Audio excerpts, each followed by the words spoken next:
there are over 7.5 billion people in the world today. And I should know, many of them look just like me. Indian. And that's not the part that concerns me.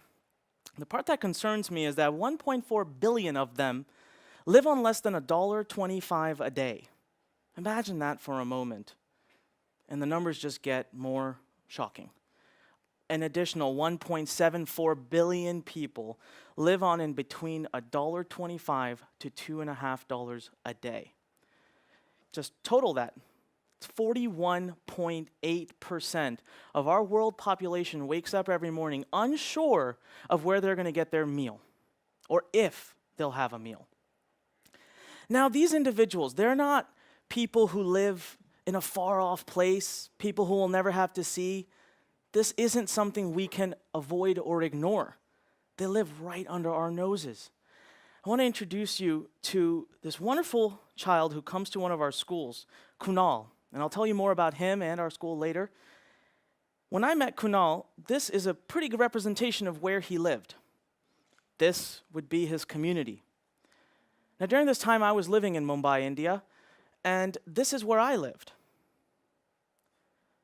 Both of these neighborhoods were exactly 3 minutes away from each other, walking. Kunal was actually my neighbor. So let's come back to this 41.8%. Just to give you a bit of a selfish reason why this is such a big problem. A motive that proves to you that we really need to fix this. If you could all help me and raise your left hand in the air real quick. Just raise your left hand in the air. And do me a favor and just place it behind your back right now. Now, for the rest of the day today, I would like for you to process the rest of your day without using your left arm. Only with your right. Answer a phone call, cooking, driving, whatever it is. Do it with only your right. I'm getting a lot of reactions right now, and I can see people that are frightened by that. Surely you'd be half as efficient, things would be twice as hard. But that's how we live. As a human society, nearly half of our population is not contributing to innovation, to technological advances, to mathematics.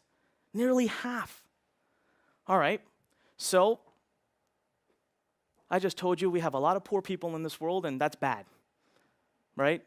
Great, wonderful 3 minutes. Thank you very much. And I can hear you thinking, seriously? I have a solution. I have a proposal. And I also have some data that you probably don't know. What you might not know is that in the history of the human society, we are the most generous, the most charitable than we've ever been before. Last year, it's estimated that worldwide we collected over $500 billion in charitable donations. $500 billion. It's a big, big number. So we have this mentality of giving. And sometimes I wonder whether we really give for what the real cause is, or whether we give to just make ourselves feel a little bit better. Because what do we really do? We give some money to an organization, and we trust that that organization will take care of the hard work.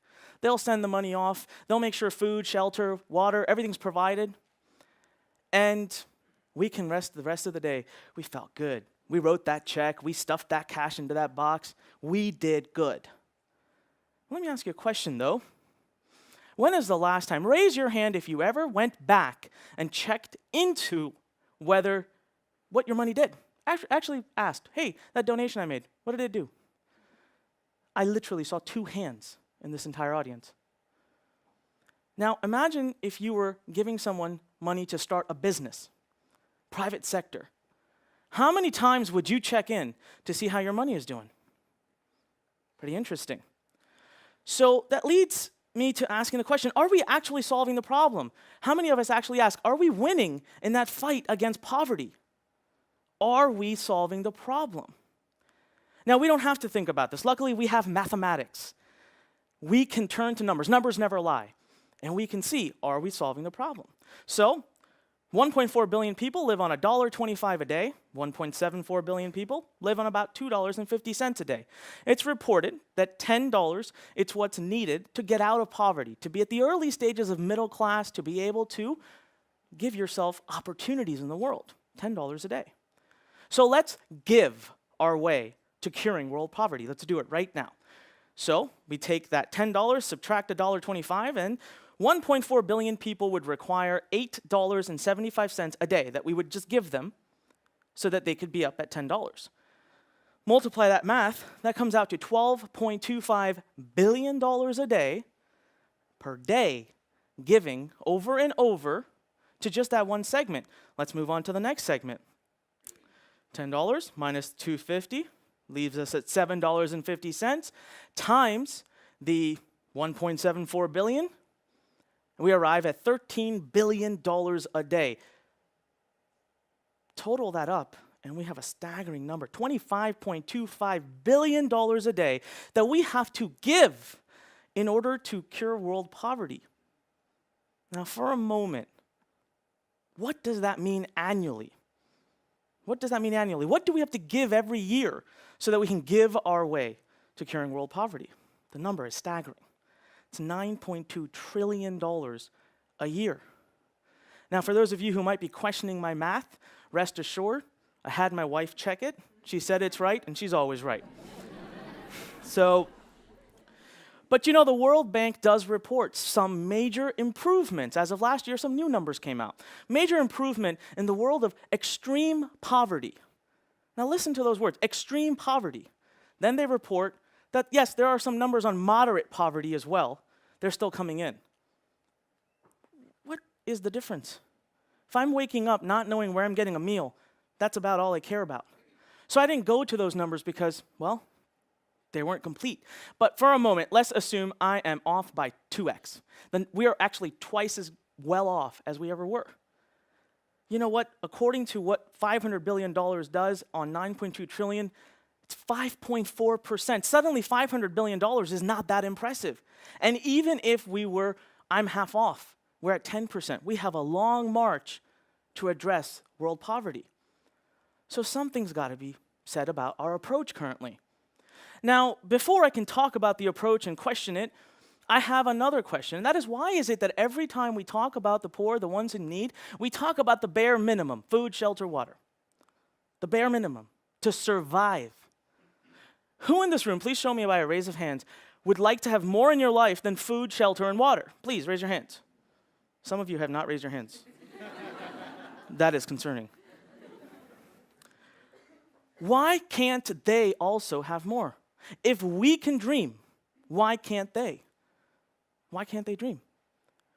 Maybe, just maybe, we don't need to solve their world problems. Maybe they can solve their own problems. Something to think about. See, I decided to go into one of our schools and do an exercise that was quite interesting. I walked into a room full of 5-year-old children, most of them running around screaming at the top of their heads in complete anarchy. I stood in front of them, and yes, I am wearing the exact same shirt. Apparently, I need a bigger wardrobe.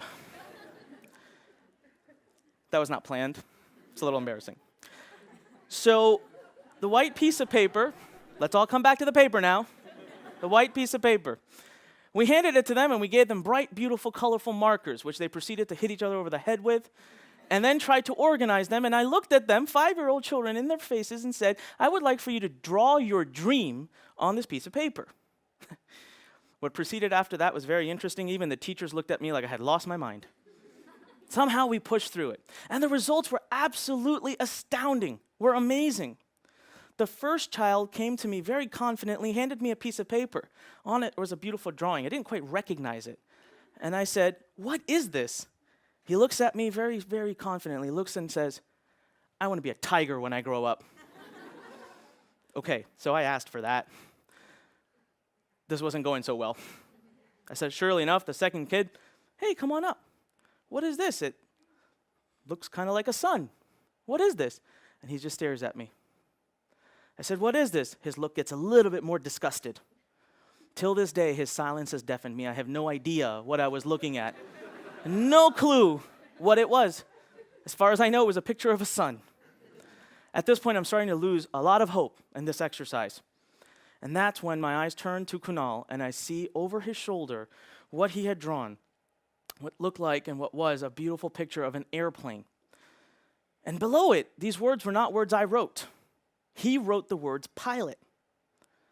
Now I had to take a minute. I stepped back, and I said, surely this child has lost his mind. He can't possibly know what a pilot is. He's from a slum, he's 5 years old, he sees planes fly over his head. Of course, what he means is he wants to be in a plane. I had the audacity to correct him, and I said, no, no, no. You mean you want to be in a plane? And boy, did I ever get it back. He looked at me, stomped his foot, said, I want to be a pilot. I want to be a captain. Goosebumps went down my spine. I thought, wow. You know, while we sit here and try to figure out how he's going to eat and how he's going to drink and feel bad for him, that child has already figured out his exit from poverty. He knows how he's going to contribute to the world. Who knows how many of you 30 years from now may be flying in a plane flown by Captain Kunal. He's figured it out. All it took was him being asked by somebody. And even when I asked, even though I was the one who created the exercise, my first reaction was of shock and awe, of disbelief, and tried to correct him. You know, we have to remember something, that the human mind, rich, poor, black, white, ethnicity, color, language, doesn't matter. We're made of the same stuff. And we have unlimited potential. But sometimes we just need to be told. Sometimes we need a nudge. You know, sometimes we just need someone to give us that little nudge, and we can make amazing things happen. So, Jack Ma, he is the founder of Alibaba, was part of the 41.8%. Rest assured, he is not anymore. He is worth $28.5 billion. And he said it best. He said their whole life, he's talking about the poor, their whole life is about waiting. We've done this to this community. We've trained them to wait for the cavalry to come in and to give them things. Give them food, give them water, give them shelter, give, and they wait and they forget that they can go out and get. They forget that they can do the very things that we do. So it leads me to asking, why can't we challenge the convention? I dare you to say, you know what? It's not free. We're not going to give you for free anymore. No more free. We're not just going to give. What if there was a way that we could empower that community to take control of their own problems and solve their own problems? Sounds like a much more scalable system. And China, 1981 reported 88% of the population, 88% of the population was poor. That's a staggering number, 88%. And by 2012, they reported 6.5%. That was the fastest, most dramatic decrease in poverty ever seen, and far overshadowed any other country. Now, how did they do it? Did the Chinese government do a countrywide tour every single day, just handing out money to people? Here you go, here you go, here you go. I don't think so. See, they invested. They created infrastructure, factories. They empowered that 88% to take control of their own life, hence creating this. Is it coincidence? Or could it just be that by empowering the poor, we actually create more economic benefit than can be imagined? This was during the same time that China saw their biggest economic boom. Pretty amazing. So I ask you to stop thinking about giving the way we do. Start thinking about it as investing, just like you would with a private sector. If you gave money to a company, you expect a return. And that sometimes creates a very bad reaction inside someone's nonprofit return. No, we're not talking about lining our own pockets with the money. We're talking about empowering that nonprofit to grow faster, scale faster, and keep those profits. And empowering, that's the point. So we started our own system. We led and created 6 schools in Mumbai, India that work very differently in these communities that are slums. It takes us about $40,000 to set up each what we call dream centers. That's the name of our schools. But they're not just schools. And they're not free. Nope. Nothing is free in this place. Even with a nominal contribution of the parents of $8 a month per student, we find that our facilities are completely break even at 18 months in and will never require an additional penny of investment. From there on out, that community will be able to run, manage, fuel that entire facility as they wish. We created our 4 laws of empowerment. It's these very laws that I believe will change the way we look at world poverty. And it's the exact 4 laws, the framework that we use when I decide if I'm going to donate my hard-earned money. First and foremost, community empowerment, community responsibility. See, we may not be in that community today, tomorrow, the next day. I don't want to be in a situation where the money I gave lasts for a certain period of time and then has no future for it. I want to know that what we did, the community will take over and then fuel it, run it, manage it, build it, scale it, so that 10 years from now, I could still see the effect, the return of that investment that we had made. Second, we look for what we call horizontal impact. So I'm greedy. It's not enough for me that all of our facilities can just take care of the 100 children per year. It's not. What else can these facilities do? Our facilities are used as medical clinics, dental clinics, as a source for entrepreneurship training for the community. And what we were able to do is, rather than just serve 100 children, now in the community, that same facility serves 600 people. So between the 6 schools, we're serving over 4,800 people. Horizontal impact. Self-sustainability. They have to be able to process and run themselves. We are not the ones who are going to run them. We're simply agents of support. That's our role. Last but not least, dare I say, return. Now, I'm not talking about return in our pockets. I mean it in the nonprofit sense. That money goes back into that institution. Our facilities are returning a profit, which is now being used to help build new facilities, new schools, hence adding scale to our organization. The more we scale, the more we can help, and the longer and the bigger runway that initial investment has. Empowerment, a gift that keeps on giving.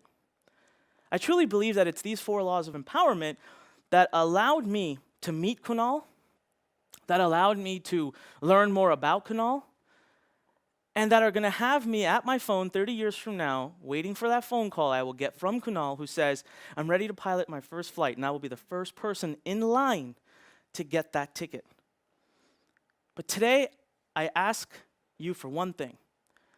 The next time you're ready to donate your hard-earned money, take a step back, stop, and simply ask yourself this question. Am I giving or am I empowering?